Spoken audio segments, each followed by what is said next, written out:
Bon, les blogs. Ça fait 15 ans, peut-être même 20 ans qu'ils existent, et tous les ans, on nous répète que c'est la fin, qu'il faut surtout plus en créer, et que tout est remplacé par les réseaux sociaux, Instagram, Facebook, TikTok, etc. Et tous ceux qui vous diront que c'est la fin, qu'il faut surtout plus créer de blogs de nos jours, ne les écoutez pas, c'est n'importe quoi. Les blogs marchent encore extrêmement bien, et j'irai même plus loin, je vous dirais que si vous n'en avez pas, allez-y et créez-en un tout de suite. Avoir un blog, c'est super intéressant. Je vais vous montrer comment mettre en place un blog sur votre site WordPress.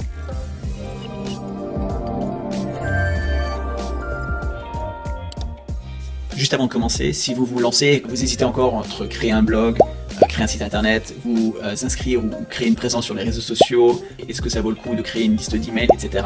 Si vous vous posez toutes ces questions, vous vous sentez un petit peu perdu, j'ai créé un PDF gratuit qui vous regroupe justement toutes ces thématiques, qui vous donne des éléments de réflexion pour pas que vous perdiez de temps et d'énergie dans les choses qui n'en valent pas forcément la peine. Si vous êtes intéressé, vous trouverez un lien vers ce PDF gratuit, je le rappelle, en description en dessous de cette vidéo. Alors pour vous planter un petit peu le décor et le contexte, c'est quoi un blog? Rapidement, un blog, c'est rien de plus qu'une série d'articles qui seront postés sur votre site internet. Vous avez des articles qui sont tous indépendants et vous pouvez évidemment les lier entre eux, créer des liens, mais l'avantage c'est que par exemple sur une page, par exemple votre page d'accueil, vous allez pouvoir créer une section qui va afficher les derniers articles que vous aurez publiés dans la section blog de votre site internet.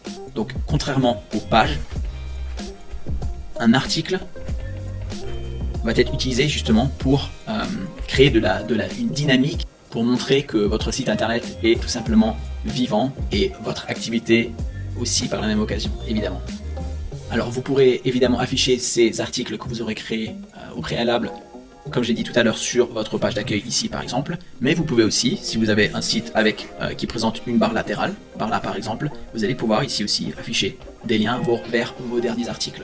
Vous pouvez évidemment les traiter comme des pages normales et créer dans votre menu un lien vers cet article-là. Donc c'est extrêmement flexible et vous allez pouvoir les placer un petit peu partout sur votre site internet.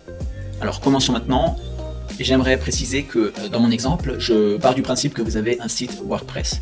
Qu'est-ce que WordPress et quels sont les avantages d'avoir un site WordPress? Je présente tout dans cette vidéo à laquelle vous avez accès en cliquant juste ici. Je vous explique pourquoi, messieurs, c'est tout simplement la plateforme la plus sûre, la plus souple si vous voulez le faire évoluer votre site internet, la plateforme la moins chère aussi au final. Je fais une comparaison notamment avec Wix dans cette vidéo. Je vous invite à aller mettre cette vidéo sur pause et à aller consulter la vidéo dans laquelle je vous présente tout ça si vous n'avez pas encore de site WordPress, et revenez plus tard pour suivre ces instructions.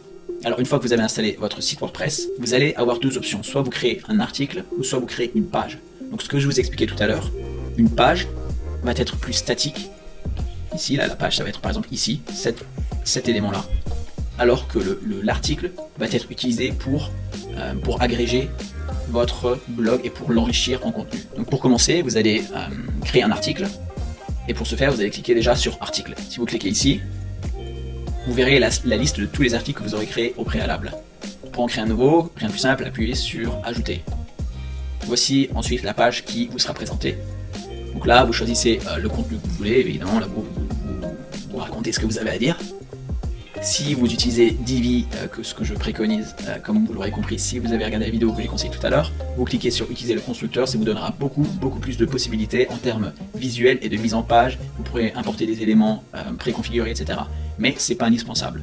Alors là, vous choisissez par exemple ouverture d'une nouvelle boutique, par exemple. Et là, on va dire venez nous rendre visite lors des jours des portes ouvertes, par exemple. Voilà, je publie.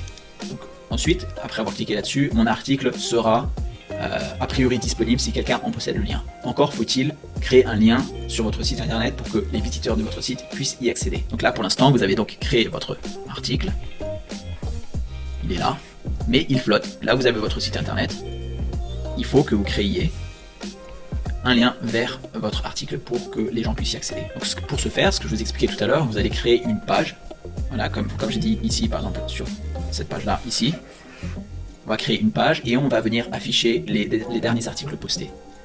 Alors, vous allez donc vous rendre sur page ici et vous allez cliquer sur ajouter. Vous verrez ensuite cet écran-là. Pareil que pour les articles. Vous allez donc rédiger nos dernières nouvelles, par exemple. Voilà, ça va être une page qui va contenir tous les derniers articles que j'aurai publiés. Ensuite, pour l'afficher, cliquez sur plus et là vous appuyez sur tout parcourir. Et là en liste, vous devriez trouver un élément qui s'appelle derniers articles. Voilà, vous appuyez sur derniers articles. Et là vous voyez comme par magie l'article qu'on vient de créer, donc ouverture d'une nouvelle boutique.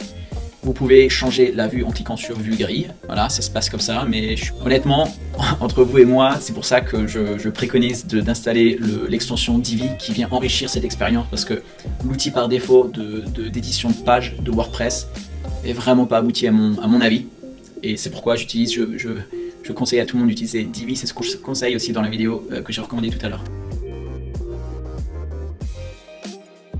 Je vais montrer une différence avec Divi. Quand vous créez une nouvelle page, vous allez voir cet écran là qui va apparaître. Vous allez pouvoir créer donc votre page à partir de zéro, mais vous allez pouvoir aussi importer des modèles et des mises en page prédéfinies. Vous allez cliquer sur par exemple choisir la mise en page, et là vous choisissez parmi tous les éléments, toutes les mises en page qui vous sont mises à disposition gratuitement avec cette extension Divi. On va prendre par exemple, j'en sais rien, celle-là par exemple. Là, je clique dessus. On va vouloir importer la page blog par exemple, voilà, qui va se présenter sous cette forme-là, sachant que vous allez pouvoir la modifier par la suite. Ensuite, vous cliquez sur Use this layout. Voilà, quand c'est fini de charger, vous trouverez par là, comme par magie, les articles du blog qu'on aura rédigés au préalable. À chaque fois que vous allez ajouter un nouvel article, il va automatiquement venir s'afficher sur cette même page.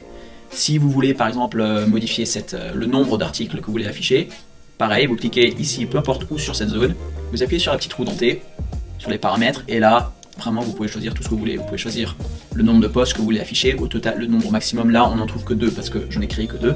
Vous pouvez n'inclure que des catégories particulières, vous pouvez choisir le format de la date, afficher ou non la date, les catégories, l'image, etc. Donc c'est vraiment extrêmement puissant les possibilités qui s'offrent à vous avec cet outil Divi. Si vous savez toujours pas ce que c'est, vous trouverez le lien en dessous de cette vidéo. Ça s'appelle Présentation WordPress et Divi. Voilà, donc vous avez compris le principe. Si vous avez des questions, n'hésitez pas à m'en faire part dans les commentaires. Et d'ailleurs, j'aimerais savoir pourquoi vous aimeriez créer un blog. Est-ce que c'est pour tenir au courant les personnes qui seraient intéressées par ce que vous proposez? Est-ce que c'est tout simplement un carnet de bord pour en informer, par exemple, votre famille de vos voyages, etc. Dites-moi en commentaire, ça m'intéresserait de savoir. Et d'ici là, n'hésitez pas à vous abonner et à mettre un pouce bleu, ça m'encouragera et ça montrera que vous portez de l'intérêt pour ce genre de thématique. Et encore, merci pour votre attention et à bientôt, Fred.